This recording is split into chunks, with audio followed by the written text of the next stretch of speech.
अमरनाथ में बादल फटने से हुए हादसे के बाद रात के अंधेरे में भी चला राहत बचाव का काम। अब तक 15 लोगों की मौत की तस्दीक, 40 अब भी लापता।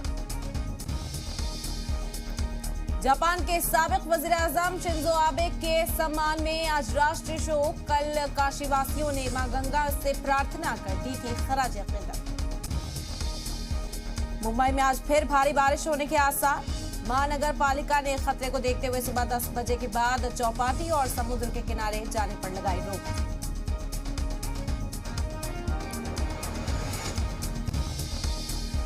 भारी बारिश की वजह से कर्नाटका के तटीय इलाकों में जनजीवन अस्त व्यस्त। सूबे की सभी नदियां उफान पर। दक्षिणी गुजरात, पंजाब, हरियाणा और चंडीगढ़ में भी भारी बारिश का अंदेशा।